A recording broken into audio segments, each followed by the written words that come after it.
meeting. I don't see, there's no corrections to be made. May I have a motion to approve the minutes? Morris will move the July 9th minutes. Thank you, Morris. Do I have a second? Second. Second by Freehold from Passaic County.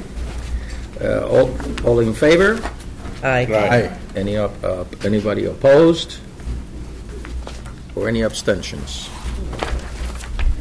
Being there, you are going to. I'd like to. You're going to go for a vote, right? Go right ahead. Bergen? Yes. Essex? Hudson? Yes. Hunterdon? Yes. Jersey City? Yes. Middlesex? Yes. Monmouth? Yes. Morris? Yes. Newark? Yes. Passaic? Yes. Somerset? Yeah. Union? Yes. Warren? Yes. Governor's Office? I have to abstain. I wasn't part of that meeting. Thank you. NJDOT? Yes. NJ Transit? Yes. Citizens Representative? The minutes are approved. Thank you very much, Beverly. Good morning. I'd like to take this opportunity to present the chairman's report. Thank you for joining us this morning. I want to thank Rich Zimmerman from the National Associations of Regional Councils for joining us today to provide a federal transportation legislation and policy outlook. Is he here yet, Eric? Not you. Eric, thank you so much. You'll be later on in the agenda. We were concerned of your trip coming from Washington, and weren't sure that the weather was going to work with you today, but apparently it has. The Amtrak is running on time, it looks like. That's great. To provide a federal transportation legislation and policy outlook, the NJTPA is a federally funded organization, and about half of the funding for transportation projects and programs in our regions come from the federal sources. So we have a vital interest in developing in Washington, and Eric will give us an update shortly. Of course, our region's highest priority is transportation investments. The Hudson River Rail tunnels and the larger Gateway program also depends on support in Washington. This project is vital, not only because so many New Jerseyans commute by train to New York City every day, but also because the region's economic future is limited by the constraints of getting across the Hudson River. There have been some recent developments and progress, though we are still working on a full federal commitment. The Federal Transit Administration recently gave New Jersey Transit a 6-month extension to provide additional information as it seeks funding from the New Start grant program for the Portal Bridge replacement project, which is, of course, a critical part of the Gateway project. On that note, we again thank the state for its strong financial commitment to the Portal Bridge in the form of $600 million in bonding. We continue to remain hopeful that the federal government will approve funding so that we can move forward with this such important bridge replacement and a larger tunnel project. While I am on the topic of Gateway, it is also worth noting that the NIMTEC, our counterpart MPO in New York, recently took action to amend its fiscally constrained long-range transportation plan to include the Hudson River Tunnel project and related work near Penn stations in New York City. This means essential elements of the Gateway projects are included in both of our region's long-term plans. Another mega infrastructure project with region-wide impact on Trans-Hudson travel is NJDOT's work to rehabilitate Route 495 viaduct, connecting the New Jersey Turnpike to the Lincoln Tunnel. This project commenced in July and is expected to conclude in the year 2020. Boy, Commuters are up for a challenge, to say the least. As I'm sure you have heard, this work requires lane closures and ramp detours and is disrupting the trips of many thousands of travelers each day. But it is essential and necessary work. As noted on our regional transportation plan, North Jersey is burdened with aging infrastructure created with the investment of many billions of dollars stretching back several decades. Maintaining and preserving these transportation's infrastructure must be one of our highest priorities, and this project is expected to increase the bridge lifespan by 75 years. If you commute is affected by this project, I encourage you to consider carpooling or as alternate modes during this construction. You can learn more on the NJRideshare.com website. In addition to the traffic updates are available on 511nj.org and via NJDOT social media channels. Turning to the NJTPA work, I want to share some exciting news with everyone today. Working with Sustainable New Jersey and the Voorhees Transportation Center at Rutgers, the NJTPA has selected 9 municipalities for our Complete Streets Technical Assistance Program, including Cranford and Westfield in my home county of Union. I'm sure there was other ones involved. It wasn't all going on my way. Other awareness includes Leonia, Glen Rock in Bergen County, Milltown in Middlesex County, Eatontown and Red Bank in Monmouth County, Parsippany Troy Hills in Morris County, and Bernardsville in Somerset County. This is a competitive program that offers free technical assistance up to $10,000. Sustainable New Jersey and the Voorhees Center will provide the assistance funded through the NJTPA. These projects range from walkability workshops to a bicycle network audit and a low-cost contemporary changes called tactical urbanism, or lighter, quicker, cheaper, to demonstrate what complete streets projects such as new bikes, bike lanes, could look like in our communities. In addition to the technical assistance, we conducted 3 workshops for municipalities on implementing complete streets at local level with Sustainable New Jersey and the Voorhees Transportation Center, including one last month. These were all well attended. Finally, as you heard me mention before, we must keep in mind 3 E's. We plan for transportation in the future: environment, economy, and equity. The NJTPA recently completed a study that touches on all 3 of these. The Morris Canal Gateway Corridor Study. This study presents a vision for the 111-mile greenway that connects 6 counties from Delaware Water Gap in Warren County to the Hudson River in Jersey City.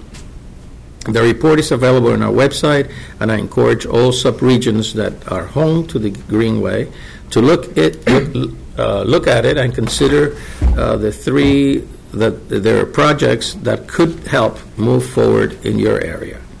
This trail will provide visitors with the opportunity to enjoy the outdoors and learn about the important role the canal played in our state history. As it expands, the Greenway will serve as a regional destination attracting tourism, as helping boost local economies. And as part of this study, the NJTPA conducted a specialized outreach with limited English-speaking speakers to gather the input from local residents who are often underrepresented at traditional public hearings or public meetings. This is something the NJTPA is striving to do in all of its public engagement work, as you will hear our committee meetings next month when we discuss the NJTPA's update for public engagement plans. Before closing, I am pleased to note that later in this meeting we will be taking action on a recommendation for hiring a permanent executive director to oversee the day-to-day operations at the NJTPA. The board will be going into an executive session to consider this action. You'll be hearing more about it shortly, and that concludes my comments. Thank you very, very much. Any remarks from NJDOT? No. Thank you, sir. Any remarks from New Jersey Transit? No. Thank you. Now, the Acting Executive Director's report. Mary, would you kindly present your report to the board, please? Thank you, Mr. Chairman. Good morning, everyone. I hope you all had an enjoyable summer. Here at the NJTPA, August was a busy and exciting month. On the 7th and 8th, we worked with US DOT and US EPA to host the 2-day Northern Air Quality and Transportation Summit. This event brought more than 100 experts and officials from throughout the Northeast and the Mid-Atlantic to discuss this important topic. We heard about innovative efforts to improve air quality, and we're proud to highlight our own important work to improve North Jersey's air quality. On August 22nd, we teamed up with the New Jersey Innovation Institute at NJIT and the Greater New York chapter of WTS to sponsor an innovation summit on emerging technologies, which saw an overflow crowd on the NJIT campus. The event included tech companies demonstrating various apps and discussing other innovations that are changing the future of transportation and planning. Of special note, NJDOT Commissioner Diane Gutierrez-Schetti opened the event, expressing her passion and commitment to making the most of new technologies. A video of her remarks is posted on the NJTPA homepage. It was great to have the Commissioner participating. In recent months, she has continued the positive working relationship between NJDOT and our own organization. One example of this ongoing cooperation is the quarterly collaboration meeting involving staff from various NJDOT departments, along with representatives from the state's 3 MPOs, NJ Transit, FHWA, and FTA. These meetings have become a valuable interagency forum, enabling us to share concerns and coordinate our programs with NJDOT and others. At the August 15th collaboration meeting, NJTPA staff presented our work with municipalities to develop alternative fuel vehicle readiness plans. Progress also continues on a number of ongoing projects and programs. This includes another successful summer of Street Smart pedestrian safety campaigns at the Jersey Shore. A kickoff event was held in Beach Haven on Long Beach Island in July. Many other shore towns conducted summer campaigns, including Harvey Cedars, Surf City, and Long Beach Township, as well as Atlantic Highlands, Bayhead, Bradley Beach, Long Branch, Manasquan, Point Pleasant Beach, Seabright, Toms River, and Union Beach. Also in July, staff spoke at a Together North Jersey pedestrian safety workshop that was held here at NJTPA. Topics included the state's Towards Zero Deaths initiative, which complements our Street Smart campaign. We will be looking at other ways to integrate this initiative into our efforts as we work to update the Street Smart messaging and branding. We're also in the process of evaluating the effectiveness of the campaigns through before and after surveys and on-street observations. And just last week, we kicked off a campaign in Asbury Park. I want to thank Monmouth County Freeholder Director and NJTPA Board Member Thomas Arnone for participating in that event. And later this month, Bergen County Executive Jim Tedesco will help us to kick off Garfield's campaign. We've also worked recently with officers from Essex County Sheriff's Department on spot enforcement of traffic and pedestrian laws right here in downtown Newark, and we will be working with the City of Newark Police Department on a campaign this fall. We also continue to work with our TMA partners who are planning back-to-school campaigns in Morris Plains, Princeton, and Bordentown. Overall, the Street Smart program continues to grow, with now more than 80 communities having participated. As always, you can visit the BStreetSmartNJ.org website to get more information or to get other communities involved. In other matters, as the chairman mentioned, our programs to support complete streets are making progress with new awards of technical assistance and recent workshops. A related effort is our Planning for Emerging Centers program, which provides technical assistance to municipalities to create more sustainable, transit-supportive, and walkable communities. You'll hear more about recently completed efforts in this program during the Planning and Economic Development Committee report. Currently, staff is reviewing proposals from other municipalities for technical assistance awards that will be announced this fall. Staff is also reviewing proposals for our sub-regional studies program, which supports many vital planning efforts around the region. In addition, 2 studies began this summer. Jersey City is developing a parking management plan, while Passaic and Essex counties are jointly conducting a study of the Patterson to Newark transit market. You can read about these and other ongoing NJTPA programs in the Central Staff Highlights in your board books today. We can also provide any further detail on any other items that you see there. And finally, I want to mention another matter that is critically important to the board and to the NJTPA overall, and that is our upcoming federal certification review. Every 4 years, our federal funding partners, FTA and FHWA, conduct an on-site review to certify that we are meeting all federal metropolitan planning requirements. We must be fully certified to continue serving the region as an MPO and to draw down available federal funds, so the stakes are high. The on-site review will be conducted from November 13th through 15th. The review will consist primarily of staff presentations demonstrating that we meet both the letter and the spirit of federal regulations and that we've addressed recommendations from the previous certification cycle. We will also be asking members of the NJTPA Executive Committee and possibly others to participate. The public and interested organizations will also have an opportunity to offer input. A federal certification review public listening session will be held on November 14th from 4 until 7 p.m. here in this conference room, and you'll be getting further information about the certification review process in coming weeks. I thank everyone in advance for your support as we demonstrate how truly effective we are as the region's MPO. And Mr. Chairman, that concludes my report. Thank you. Thank you very much. Okay, next is the committee reports, and now I'll call on Freeholder John Bartlett, Chair of the Planning and Executive Committee, to give his committee report. Thank you very much, Chairman. I'm pleased to report on the activities of the Planning and Economic Development Committee. At the August joint meeting, the committee considered 2 action items, both of which deal with performance-based planning. The NJTPA continues to work with NJDOT and other planning partners to meet national requirements for performance-based planning and programming as required by federal law and administered by the Federal Highway Administration. As you may recall, in November 2017, this board approved support for safety performance targets set by NJDOT in collaboration with New Jersey's 3 metropolitan planning organizations and others. In July, the NJTPA board endorsed regional traffic congestion performance targets for the New York, Newark, and Philadelphia urbanized areas. Collaboration continues, and this round of target setting focuses on infrastructure condition and system performance on the national highway system, as well as emissions from projects funded through the Congestion Mitigation and Air Quality, or CMAQ, program.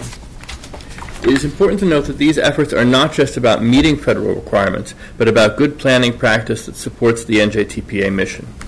To this end, the NJTPA is working with NJDOT to measure current pavement and bridge conditions, travel time reliability, and freight performance on our region's portion of the national highway system to set 2- and 4-year performance targets. The committee recommends board approval of the resolution supporting the pavement, bridge, travel time reliability, and freight performance measure targets set by NJDOT. This is listed in action item number 1 on today's agenda. Action item number 2 focuses on congestion mitigation and air quality emissions reduction performance measure targets for the NJTPA region. Federal rules on performance management require that MPOs and state departments of transportation coordinate to set performance targets for emission reduction within air quality, non-attainment, and maintenance areas. This region has been designated by the U.S. Environmental Protection Agency as a non-attainment area for ozone, and portions of the region are maintenance areas for carbon monoxide and fine particulate matter. The NJTPA worked with NJDOT and the state's other MPOs to analyze trends and develop appropriate statewide and regional targets for achieving emissions reductions from CMAQ-funded projects. The committee recommended approval of the CMAQ emissions reduction performance measure targets for the NJTPA region. I should note that the performance measures help to highlight important transportation issues facing the region. but national performance measures do not tell the NJTPA region's complete story. Therefore, the NJTPA is conducting a separate project that will help to establish supplemental performance measures for our region. We will also be looking at performance measure constraints and funding availability in order to set priorities and explore targets that are reachable. The August meeting also featured a presentation on the NJTPA's Planning for Emerging Centers program, as Mary mentioned earlier. This program provides technical assistance to municipalities wanting to create more sustainable, transit-supportive, and walkable communities. In 2014, the program completed its first two projects in Morristown in Morris County and Bound Brook in Somerset County. The next three participating municipalities have recently completed their studies and issued their vision plans. The town of Boonton in Morris County focused on achieving transit village designation for the area around the Boonton train station. In Monmouth County, the borough of Freehold explored options for creating a transit-oriented development zoning district around the Freehold Center bus station. Greenbrook Township in Somerset County focused on zoning amendments for the existing Township Village Commercial District in order to facilitate the development of a village center. All these studies were informed by data collection, review of previous plans, and extensive public engagement. Each municipality's plan is available on the NJTPA website. These plans detail goals, analyses, and specific recommendations for mobility improvements and redevelopment. Work is beginning with a sixth municipality, the City of Hoboken, in Hudson County, which seeks to develop a complete streets design and implementation plan as part of an update to their current complete streets policy. That concludes my report, Chairman. Thank you very much. Now, there's two particular items that we have to take some action on, and the first one is support for pavement, bridge, travel time reliability, and freight performance drivers set by the New Jersey Department of Transportation. May I have a motion to approve this resolution? Number one. So moved. Moved by... Second. Second, okay. Any comments from the board? Any comments from the member of the public on this particular item? Would you please go to a roll call? Beverly, please. Bergen, Yes. Hudson, Yes. Hunterdon, Yes. Jersey City, Yes. Middlesex, Yes. Monmouth, Yes. Yes. Morris, Newark, Yes. Ocean, Yes. Passaic, Yes. Somerset, Yes. Sussex, Yes. Union, Yes. Warren, Yes. Governor's Office, Yes. NJDOT, Yes. NJ Transit, Yes. Citizens Representative. Motion is carried. Thank you very much. My apologies. Not a problem. Number two is the approval of the congestion mitigation and air quality CMAQ emission reduction performance measure targets for the NJTPA regions. May I have a motion to approve this resolution? Morris will move it. Thank you, Morris. Second, Somerset. Somerset seconds. Okay. Any comments from the board members on this particular item number two? Any comments from the members of the public on this particular item? Beverly, seeing no one, would you please go ahead for a roll call, please? Bergen, Yes. Hudson, Yes. Hunterdon, Yes. Jersey City, Yes. Middlesex, Monmouth, Morris, Morris, yes. Newark, Yes. Ocean, Yes. Passaic, Yes. Somerset, Yes. Sussex, Yes. Union, Yes. Warren, Yes. Governor's Office, Yes. NJDOT, Yes. NJ Transit, Yes. Citizens Representative. Yes. Motion is carried. Thank you very, very much. And now I call on Freeholder Kathy DiFilippo, Chair of the Project Prioritization Committee, to give the committee report. Kathy? Thank you, Mr. Chairman. I'm pleased to report on the activities of the Project Prioritization Committee. At the August joint meeting, the committee considered one action item. It involves a modification to the bridge deck superstructure replacement program in fiscal year 2018 to 2021, Transportation Improvement Fund program, as requested by NJDOT. The modification would add $10 million to this line item in the TIP to support current estimated construction costs for the Route 80 Bridges over Rockaway River project in Morris County.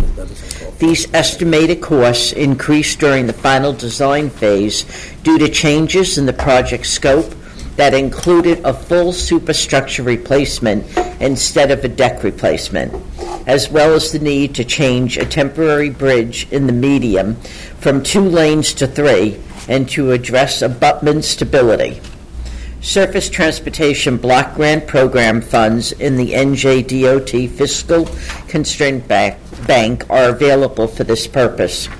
The committee approved the modification and no further action is needed. Also at the meeting, we received a briefing on NJDOT's Route 495 viaduct project on the approach to the Lincoln Tunnel. As the chairman noted, the department's RestoreNJ495.com website is available to provide updates about the project. You can also access a telephone hotline and receive emails. Traffic conditions are also updated on 511nj.org. As the chairman noted, the Route 495 bridge reflects the challenge our region faces in terms of aging infrastructure. But it is only one of many facilities in need of rehabilitation or replacement.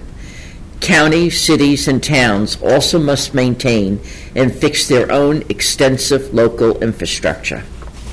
The NJTPA's Local Capital Project Delivery Program provides an opportunity subregions to tap into federal funding to address high-priority local bridge and roadway projects. It supports work from concept development to preliminary engineering to construction. A solicitation for local concept development proposals for the fiscal year 2020 was distributed to the county engineers and RTAC members on August 31st. The deadline for proposals is November 3rd. This concludes the Project Prioritization Committee meeting report. Thank you very much, Freeholder. And now I call for Freeholder Charles Kenny, Chair of the Freight Initiative Committee, to give a committee report. Thank you, Chairman. I am pleased to report on the activities of the Freight Initiative Committee. Our August meeting focused on the innovative work of the Council on port performance. First, we heard from John Nardi, President of the New York Shipping Association, which is a member of the Council. He explained that the organization grew out of a task force of port stakeholders formed in 2013 to develop a report on the port performance. That board made recommendations on improving the port's efficiency, service reliability, and competitiveness. The Council on the Port Performance was created to implement these recommendations and address new and emerging issues. For example, significant progress has been made in implementing a truck management system to better accommodate trucks and reduce waiting times at terminals. One terminal has established an appointment system that has been successful. Another terminal plans to follow suit. Also, the Terminal Information Portal System, or TIPS, for truckers now provides streamlined access to information on container availability, booking status, vessel schedules, and empty returns. The Council continues to advocate for reducing the number of chassis pools in the operation at the port to simplify how truckers obtain and return chassis. That number is now down to just 3. The Council on Port Performance is also focusing on helping to meet the increasing demand for qualified workers. Stephen Lyman, Director of the Siemens Church Institute, Port Newark, discussed this issue at the meeting. The Institute, which was established to look after the personal, professional, and spiritual needs of mariners and seafarers, is a member of the Council on Port Performance and has been working to help attract, train, and hire qualified and skilled workforce. Mr. Lyman reported that the Council hosted its first successful Career Awareness and Job Expo in Elizabeth last April. The expo boasted 50 transportation, logistics, and distribution industry vendors, 200 job seekers, and over 500 students. The Port Authority, of course, is also a member of the Council. Hillary McCarron, manager of the Port Policy and Planning at the Port Authority, spoke next about the Council's efforts to build a skilled workforce for the sector. This includes working with the educational institutions to develop a transportation, logistics, and distribution curriculum, pursuing a truck apprentice program, conducting tours for college-level student groups, and engaging in outreach at schools to expand awareness of opportunities in the growing port-related businesses. Also at the meeting, the committee learned from the Port Authority that the total port volume in June increased by 7%. Express rail service at Bayonne is now operational, and the Jersey City to Brooklyn rail barge float service at Greenville Yard has picked up 2 new customers. NJDOT reported that the Superload, the oversized, overweight vehicles online permitting system, will be upgraded. With the new user interface and training will be offered. Also, the NJDOT Freight Division continues to focus on implementing recommendations from the recently issued statewide freight plan. This concludes the Freight Initiatives Committee report, Mr. Chairman. Thank you very much, Freeholder. Next, at this time, we will consider a recommendation of the Executive Committee regarding the hiring of a new Executive Director. As this discussion concerns personal matters, I'm calling for the Board to go into a closed session. As you know, anytime you deal or something associated with employment or employees, you need to have those sessions in private. So may I have a motion to approve the resolution to enter into a closed session? Moved, Warren. Second. Passaic. Moved and second by Passaic. Beverly, would you please take a roll call, please? Corrigan? Yes. Hudson? Yes. Hunterdon? Yes. Jersey City? Yes. Middlesex? Yes. Monmouth? Yes. Morris? Yes. Newark? Yes. Ocean? Yes. Passaic? Oh, yes. Sorry. Somerset? Yes. Sussex? Yes. Union? Yes. Warren? Yes. Governor's Office? Yes. NJDOT? Yes. NJ Transit? Yes. Citizens Representative? Motion is carried. Thank you so much. The Board will take a break for a few minutes and go into training room number A. Follow Dave Barron's out there so you know exactly where you may be. And we'll be back shortly, folks. This should not take too long. Thank you very much.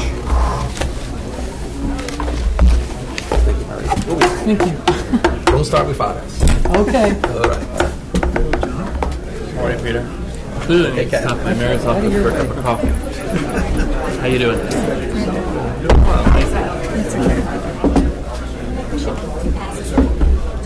I'm going to go get a cup of coffee in your office first. Oh, please do. Please do. Very good. Yes. Good idea. Good idea. Okay. Come on, ladies. Is that the one coming up September 22nd? Job fair type of deal they're having at Newark Airport, I think? Oh, maybe it's something different.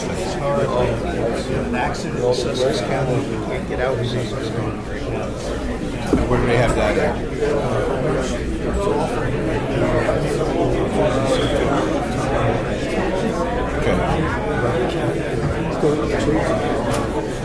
Okay. Okay. I'll talk to Ann. They are.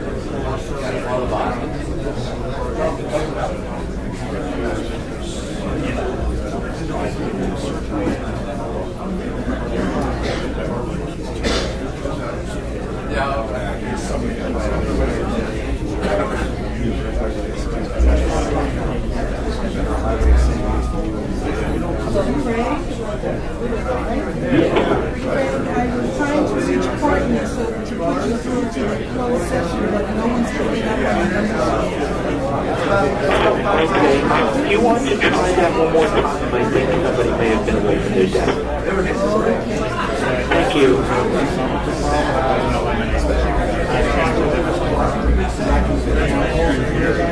what I'm saying is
I need more data.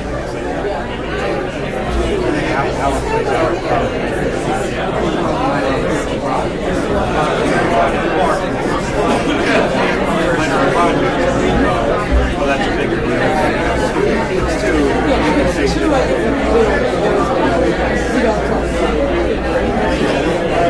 Probably less.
directly report to me. Remember the beginning? She's our director. Did you say I'm here? Confused. They were there. Just hang it up. All the yelling. Yes, I'm here. Now there's fighting. The worst so divisive in my life.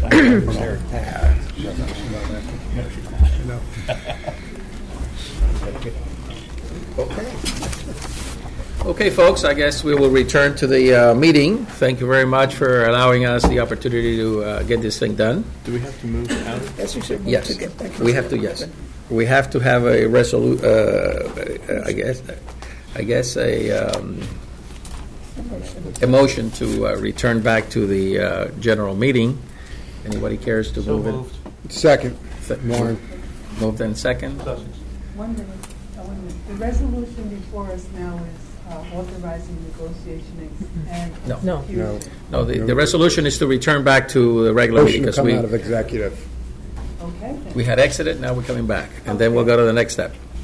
And who moved? Sussex. Carl? Warren, second. Warren? And Warren second. Okay. Okay. Bergen? Yes. Hudson? Yes. Hunterdon? Yes. Jersey City? Yes.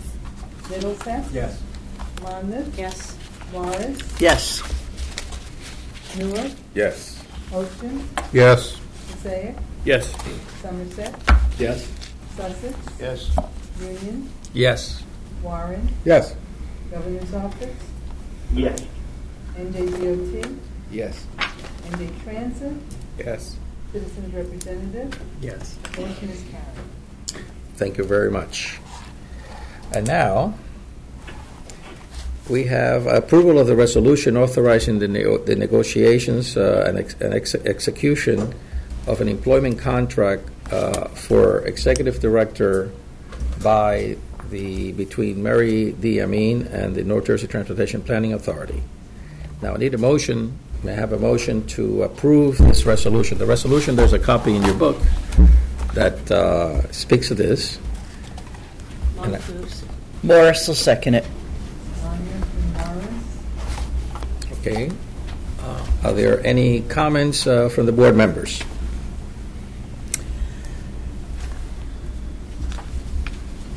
No comments, okay. Are there any comments from the members of the public on this particular item? Seeing none. Beverly, would you please call the roll? Bergen? Yes.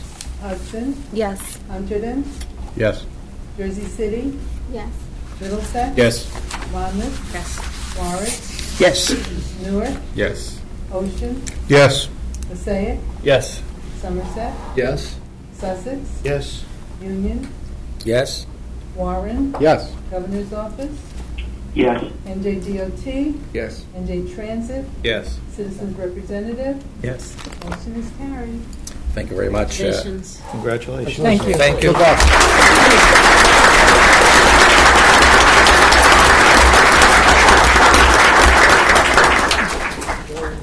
Well, let you have a few minutes in a couple of minutes. Thank you, Mary. On behalf of the entire board, I want to congratulate you and thank you for your work as, number one, as acting executive director over the past 4 months. I'm sure you and the NJTPA staff will continue to work well with the board and sub-regions and our partners, agencies, and I look forward to working with you in the months and years to come. Now, I'd like to turn things. Does anybody want, before I go, any comments at all wants to make about Mary? See none, we'll move forward. Terry, you're going to be in good schedule today, Terry. Now I'd like to turn things over to freeholder Matt Holt, who will introduce our guest speaker from the National Association of the Regional Councils. We all know them as NARC, which represents the interests of the MPOs and other regional organizations in Washington. As you may know, Freeholder Holt also sits in the NARC board. Matt? Thank you, Mr. Chairman. The positive news today is that you don't have to listen to me. And because I normally give you a report on federal transportation policy and legislation, but the other side of that is they had to bring somebody all the way from D.C. to actually do a better job, which he will do without question. Okay. So you're going to get a great presentation today. Eric Zimmerman has been here a number of times before. He's the Deputy Director. I believe the last time you were here, you were just the Director of Transportation Planning. You are now the Deputy Director and Director of Transportation Planning at NARC. I've had the great pleasure of knowing Eric since, I think, 2013 when you joined the NARC board. I've seen Eric speak on these topics at several NARC conferences. He's also been with us on a number of NJTPA panels at our annual transaction conference. The one thing I want to point out is, and many of you may recall this, but back around 2016 and 2017, there was some federal regulations that would have led to some rather unwanted mergers of major MPOs. It was something that I reported to you on a regular basis. It was eventually went to Congress. It eventually had those regulations were eventually repealed, but it is Eric and NARC who were one of the prime drivers of that. And I remember Eric sitting, I think we were in Salt Lake City when you first raised this issue, and we began to discuss the implications, and we brought it back here and made the board aware of that. And so he is truly, truly an expert. You're going to get a great look at his rather extensive knowledge, and you'll understand truly that NARC and Eric specifically really have a finger on the pulse of the transportation issues that are so important to us as MPOs. And without that, Eric, the podium is yours, sir. Welcome.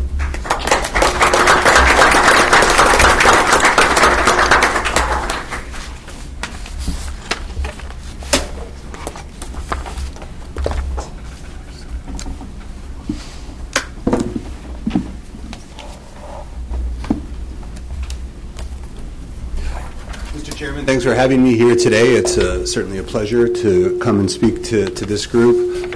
Certainly want to extend my congratulations and our congratulations as an organization to Mary on the vote that just occurred. Very pleased to have your involvement in NARC, and NJTPA is a good and longstanding member, and we certainly appreciate that. Of course, thank you to Freeholder Holt for that introduction. We have come through a few battles. I'm sure there are more to come. Maybe we'll talk a little bit about some of that right now. But for those who don't know who NARC is, we are a national association. We represent planning organizations across the country.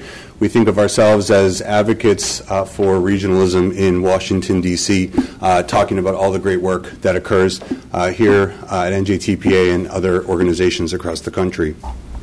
I'm going to give you a little overview of some of what's going on in Washington relative to transportation policy at the moment. Certainly not going to dive too deep into any one topic, so if there's questions at the end, I'm certainly happy to go a little deeper into some of these issues. So I'm going to talk a little bit about sort of from the broadest to the more narrow. So start with the Highway Trust Fund, the recent proposals by Chairman Schuster and the Trump administration. Talk a little bit about reauthorization. Talk a little bit about appropriations and where that stands, and then a few things to keep an eye out for, the things that I'm keeping an eye out for. But I do like to start these types of presentations out with what I've come to call my depresso meter. And this is a little bit of an indication of where I think things are relative to transportation policy for our members and for transportation policy generally. I will point out that at one point the depresso meter was actually a little bit into the yellow. That was the first time in my time. That was just after the 2-year budget agreement was reached about a year and a half ago. And so reauthorization was far enough off, and the immediacy of a budget deal was close enough that it actually pushed the depresso meter into the yellow. But we're now back, as you can see, into the orange, and I would say probably dropping, and I'll tell you a little bit about some of that as we go forward. And the first reason that the depresso meter is in orange is really the current state of the Highway Trust Fund. I'm sure folks have seen this chart, similar charts, other charts that illustrate this point fairly dramatically. The simple fact is, over the last 10 years or so, we've transferred $142 billion from the general fund into the Highway Trust Fund to keep it solvent and operating. The Highway Trust Fund is set to go back into arrears starting in 2021. And as you can see, the CBO estimates that the 10-year estimated shortfall is some $160 billion. And as you can see from the chart, that does assume a little bit, the black line is the spending line. So there's a small increase essentially to keep up with inflation. And so essentially what we need transferred into the trust fund for the next decade is $161 billion to keep spending essentially where it is right now. As elected officials, I'm sure you can appreciate the challenge for members of Congress to go out to their constituents and say, we're going to raise your gas tax just to keep spending at level to what it is right now. That's a tough sell and one that I think presents its own unique challenges. So the trust fund itself certainly requires some attention, but the simple fact is Congress, for the last couple of reauthorizations, has been more than willing to do a reauthorization bill without adequate trust fund dollars. You can see the fact they've transferred in that $140 billion. They are willing to use general funds in order to backstop the highway trust fund. That's, of course, in contrast to raising the gas tax, something that at the moment is verboten, probably will remain verboten. I'm not sure how we overcome that. Frankly, it's a particular challenge. But we may be facing that same challenge going forward, that really what we're relying on here is some mix of gas tax receipts and general fund dollars in order to keep the program operating. So in light of that, we have a proposal by Chairman Schuster of the Transportation and Infrastructure Committee. Came out a few weeks back, a couple months ago now maybe. So let me talk a little bit about that, particularly the ideas that may carry some weight going forward, because make no mistake, this is not on its own going anywhere, certainly. And there's a few reasons for that. Number one, Chairman Schuster is no longer going to be the chairman of the T&I committee. The Republicans have limits on the number of years you can serve as chairman, limited to 6 years. So he would be transitioning off anyway, and took that opportunity not to run for re-election either. So he, in fact, won't even be a member of Congress after December. And so his proposal gets very brave because he's retiring from Congress, and so therefore can speak a little more freely and openly about what he would actually like to see happen. And apparently what his dream was to increase the gas tax, because that's exactly what his proposal would do. It's really focused most heavily on the solvency of the trust fund, both in the near term and in the long term. So the near term, he would assure by increasing the gas tax, 15 cents for gasoline, 20 cents for diesel, phased in over a 3-year period, indexed for inflation to ensure its longevity, and he would leave that in place for 10 years, and I'll get to that, why that is in just a moment. As well, he proposed a number of new taxes on things that have long sort of been seen as failing to contribute, elements that the program funds that don't themselves directly contribute to the Highway Trust Fund, things like bicycle tires, things like engines in highly efficient vehicles, even the diesel that goes into bus operations, intercity bus operations, and so these are things that would add to the Highway Trust Fund as well. So anybody essentially that's getting something from the trust fund would be expected to pay something into the trust fund. In the long term, as I mentioned, he would phase out, this proposal would phase out that increase in gas tax, and in fact the gas tax entirely over a 10-year period in order to force the transition to something new, something different.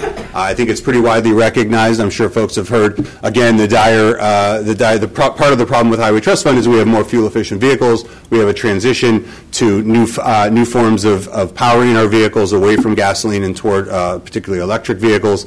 All of these things combined are really eroding the ability of the Highway Trust Fund to provide enough funding for the program itself. And so what Chairman Schuster proposes is a commission to study, again, another commission. This is kind of Congress likes to do this occasionally, every once in a while, bring up a study, do a study, conduct a study, and then the study doesn't really seem to go very far. He builds into his study, his commission at least, some fast-track authority that would get whatever this commission agrees to as legislation onto the floor of both chambers in an expedited fashion. Whether that makes a difference, I'm not sure. And as well creates a pilot program that would study the use of a per-mile user fee, a VMT tax, however, whatever terminology is being used at the moment to describe it. So essentially, that each of us would pay into the Highway Trust Fund based on the number of miles that we drive, not how our vehicle is powered. It also includes some other ideas, things like asset recycling, which rewards jurisdictions that essentially lease out their assets on a long-term basis to a private concessionaire. What the government does is provide, say, an additional 20% above what you're getting from that private concessionaire as an incentive to have you enter into those types of leases. This has been long discussed. I'll get to it in a minute. The President's proposal had something similar. An idea that certainly has not been tried here has been tried with some success in Australia. Unclear as yet how much members of Congress have bought into this, thinking that this is a good idea, but it is in his proposal. And as well, there's a tremendous emphasis the last couple of years in particular, but really going back to passage of MAP 21 on project delivery, finding ways to make the delivery of projects more efficient, something that the administration is certainly enthusiastic about. And so the Schuster proposal contains a number of ideas in that direction, many of them kind of building off of what was already out there from before. So that's the Schuster proposal. I think it does offer a couple of ideas, a couple of things. I mean, certainly the national pilot on the per mile user fee is of particular interest. This is being piloted in a number of states. It will continue to be piloted in a number of states, but it might be good for the federal government to also get into the game of trying this out. It's really the only idea that's out there right now that would bring in the type of revenue that would be necessary to continue if you want to have anything that's close to sort of a user pays principle, this is the one idea that's out there that I think has any chance of going in that direction, at least at the moment. The Trump proposal, I start with the same, make no mistake, this is also not going anywhere. But does contain a few items that are interesting, including leveraging federal dollars by using public-private partnerships and other private investments into the system. It does contain a lot more emphasis on rural transportation. A good portion, I think 25% of the funding for the infrastructure package would go toward rural areas.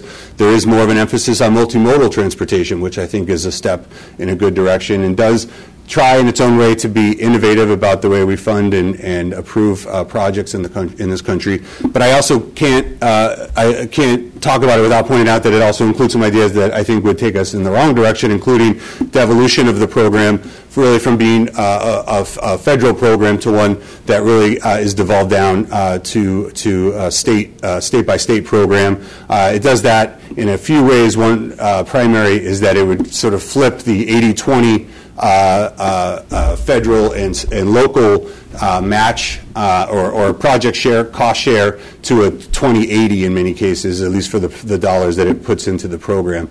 And that, I think, is a real challenge. It also focuses a heck of a lot more on financing and not actually funding the system. And so, you know, those financing options are great, but as they're often described as a tool in the toolbox, where the dollars are really the necessary driver in order to move these projects forward. Even if you have financing options, you still need dollars in order to leverage those dollars.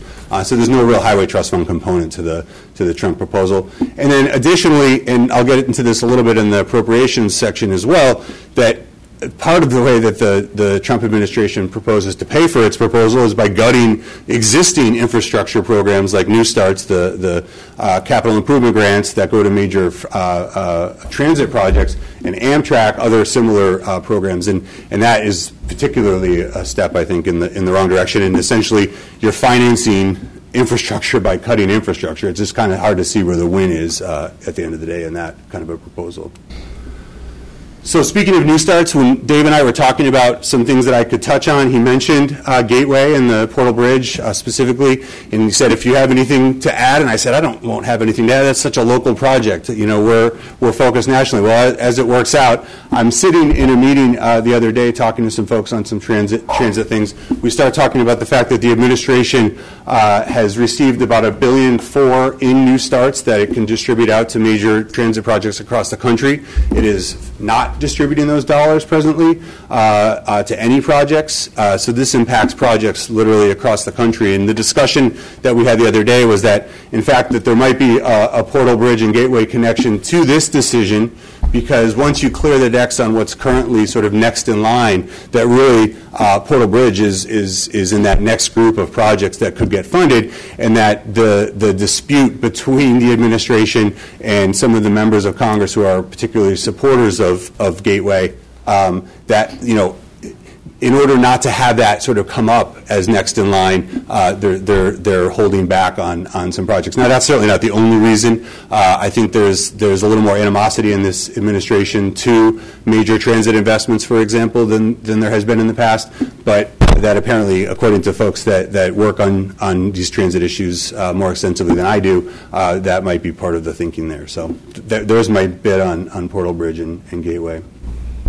So reauthorization, just a reminder, we are currently in an authorization period, but reauthorization is going to come fairly rapidly. The current authorization expires at the end of September in 2020. Going to come before we know it. And the process really, at least among, I think, thinkers in Congress, as well as a lot of the associations, is starting right now. We actually had a handful of meetings this past week with some of our association partners in Washington, including AASHTO and others, to talk about what their plan is for the reauthorization period. So this is kind of the period when things start to ramp up a little bit.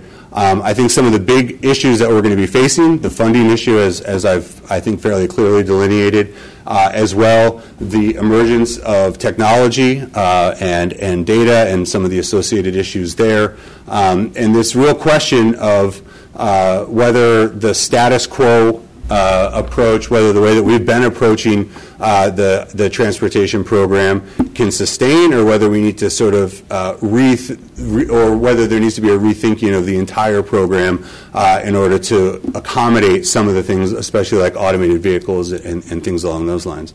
I fall more into the status quo side, but that's certainly a discussion that we can have. And we work in really close concert with a group called the Local Officials in Transportation Coalition. That includes the National League of Cities, National Association of Counties, National Association of Development Organizations, the Association of MPOs, and the U.S. Conference of Mayors.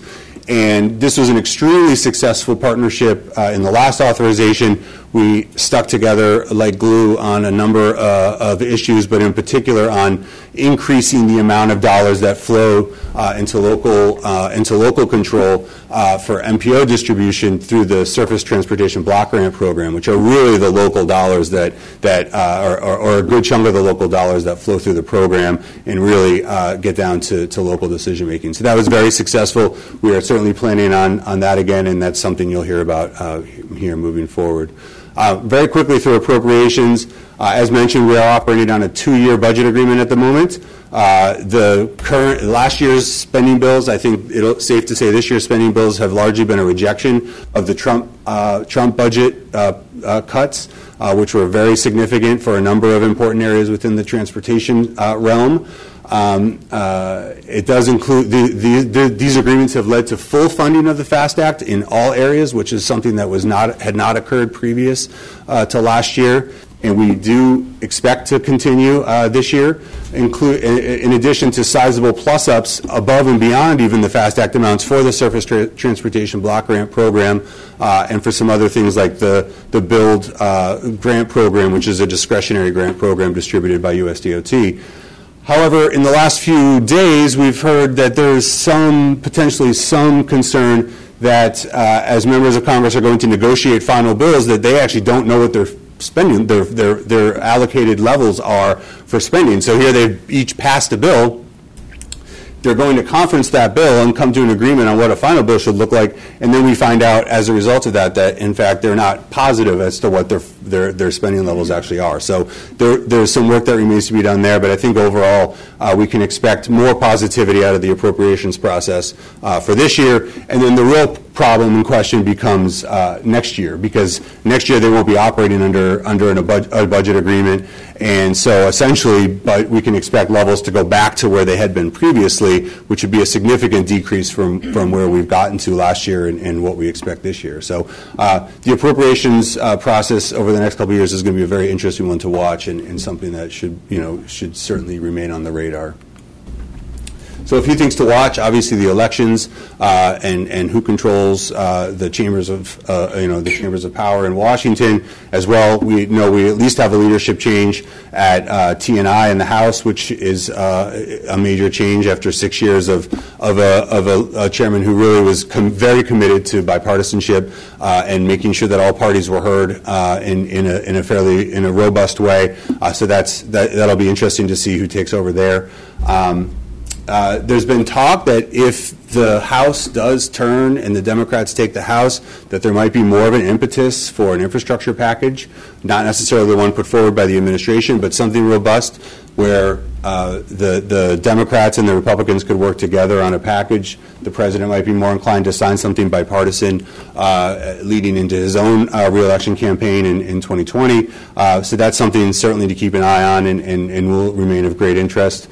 And whether that then instead becomes a reauthorization remains to be seen.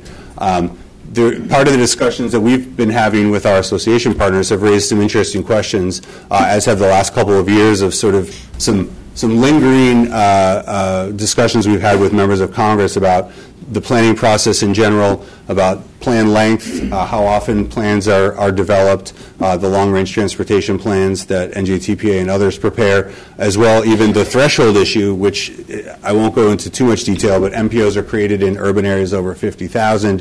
There's been some discussion of moving that up. It's an issue that was really came between a lot of the local organizations a few years back, and so one that we would hope not to see rise again, but that'll be an interesting issue to track as well.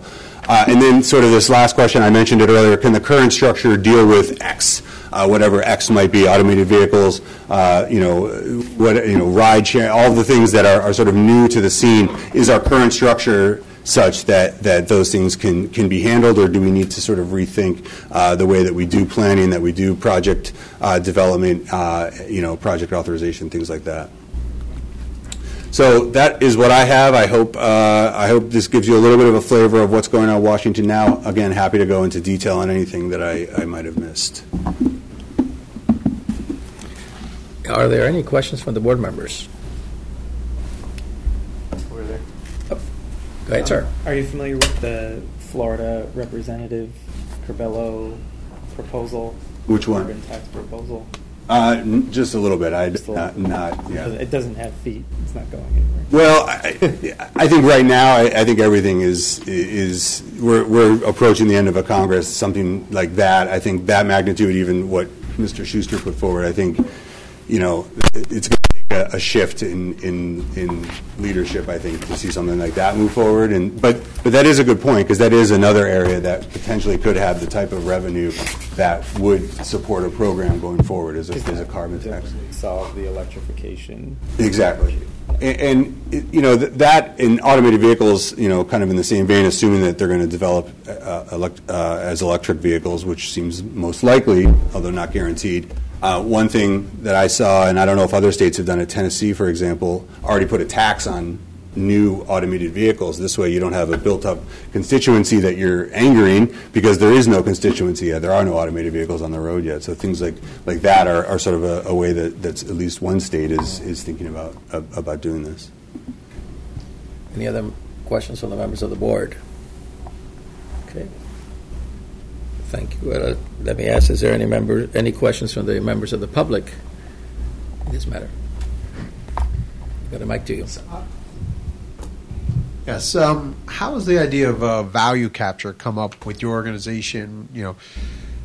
monetizing some of the development that happens around some of the major investments. For instance, in New Jersey, we're spending tens of millions of dollars investing in, let's say, a transit asset. How's value capture been discussed in getting some of that back from the surrounding development? Yeah, I think that's an issue that is certainly, I mean, it's part of the discussion. I think there is some interest, especially if you can take those dollars and then you're really bringing in private capital in order to do some of that development. Essentially, it's the same. It's getting at that. How do we bring some more of those dollars into the system? So definitely something of interest. I haven't seen anything at the federal level that gets at that, but I know it is a topic of conversation, especially I think at more local and state level.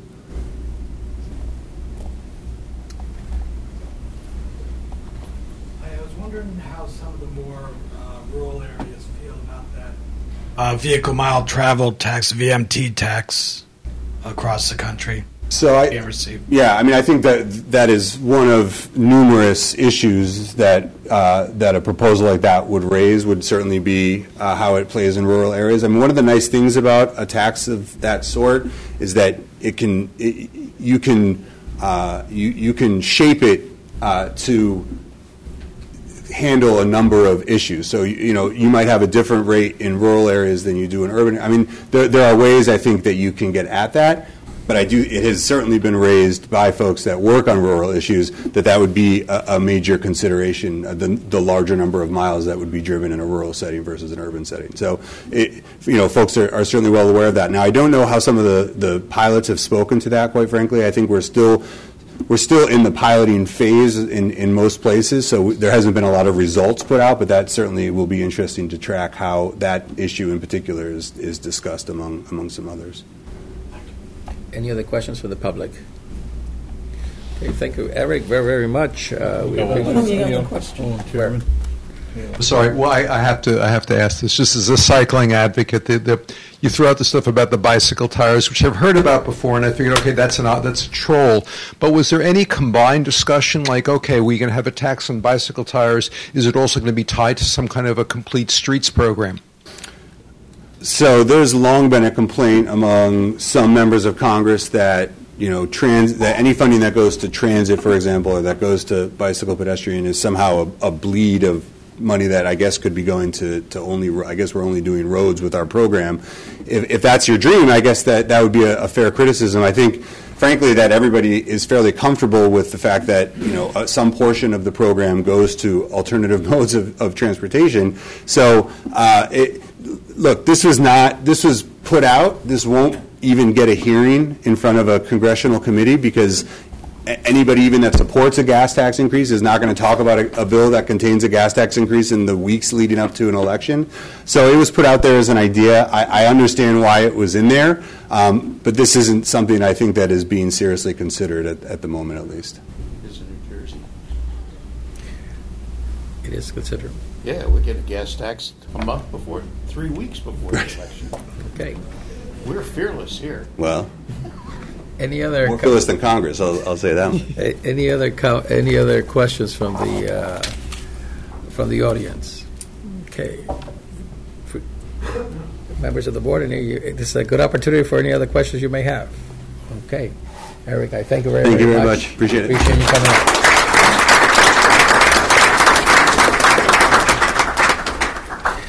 Okay, we now turn to the public portion of the meeting. As in the past, we advise members of the public that we have 3 minutes time limit on comments. The light at the timer will go to green and yellow when there is 1 minute remaining, and then red when 3 minutes are reached. We ask you to keep your comments within the allotted time. Members of the public who want to make any comments? Go ahead, sir. Chairman Estrada, Director Ermine, trustees, welcome back. Today I would share remarks on the Port Authority's potential to bolster regional resilience and sustainability. The first item you have is an NJ Spotlight op-ed which calls for expansion of cycling to mitigate shutdown of the Hudson Rail tunnels, principally across a widened GWB. The second is a statement calling on the PA to fulfill its commitment to reduce greenhouse emissions. I mean, not that it hasn't tried. In 2018, it did pledge to reduce emissions from facilities, tanks, and 80% by 2050. But 2 years later, it declared the mission tenants and customers some 95% of total beyond its boundary of influence. The agency further declined to inventory those emissions for years at a time or to quantify their impact beyond its own facilities. No surprise that by 2015, total emissions are unchanged from 2006. Had the agency stuck to its 80 by 50 regiment, they'd be down 28%. In 2015, then PA Chair John Degnan declared environmental concerns incidental to the agency's transportation mission. His timing was unfortunate. In 2016, U.S. transportation sector surpassed power generation as the lead emitter of greenhouse gases. Going forward, the PA's 10-year capital plan is heavily weighted towards the emitters that got us into this mess: airports, terminals, bridges, and tunnels, while underinvesting in modes that can get us out. Even reductions resulting from path extension to Liberty Airport would be offset by an increase in air travel. Cycling, the most cost-effective means to reduce emissions, is categorically excluded. The Board of Public Utilities is now working on an energy master plan, which I understand will include the transportation sector, as may upcoming iterations of RGGI. And both New Jersey and New York are signatories to the Transportation and Climate Initiative. The Port Authority is not. I get that there are trade-offs that goes into the formulation of the capital plan, competition between states, the political imperatives of the respective governors, and the agency's fiduciary responsibility to favor assets that generate revenue. But the current allocation is unsuited and inadequate to meet the generational challenge of climate change. Over the coming decades, both states will have to realign transportation priorities to meet their 80 by 50 obligations. So must the Port Authority if it is to remain a relevant player. Thank you, sir. Thank you, Mr. Weissman. Any other members of the audience like to speak?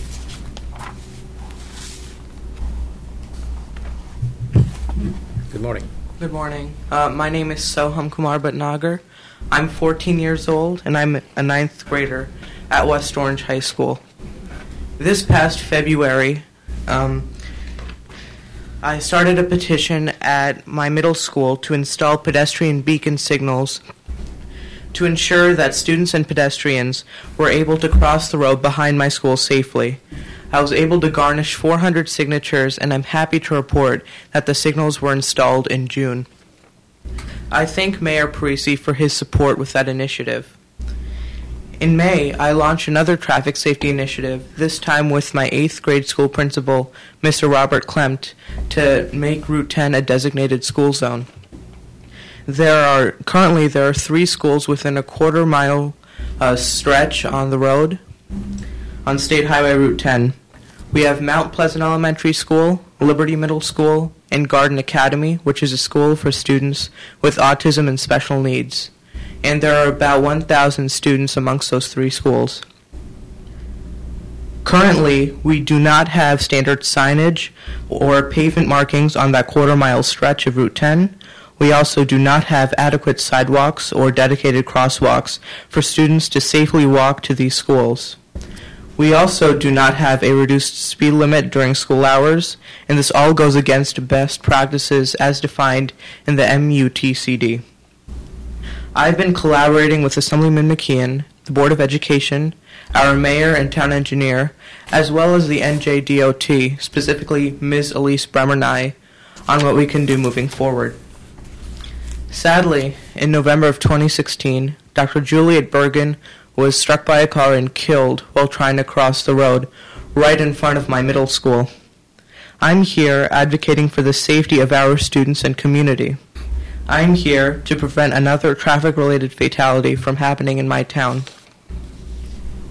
Last week, our town engineer submitted the school zone data form to the NJDOT Bureau of Traffic Engineering and Investigations.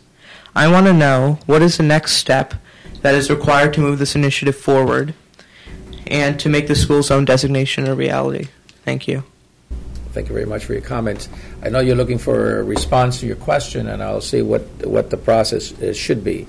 The NJTPA oversees many transactions throughout the 13 counties that we represent.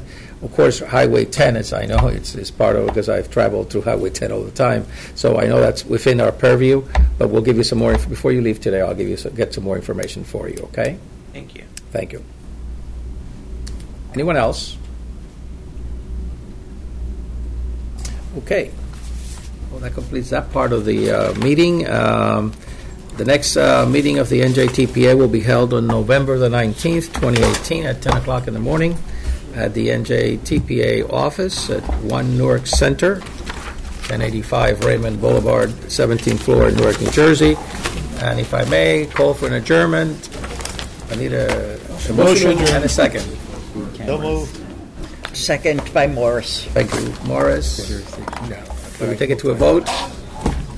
Yes. All in favor, please say aye, indicate by saying aye. Yes. Okay. Any nays? Any abstentions?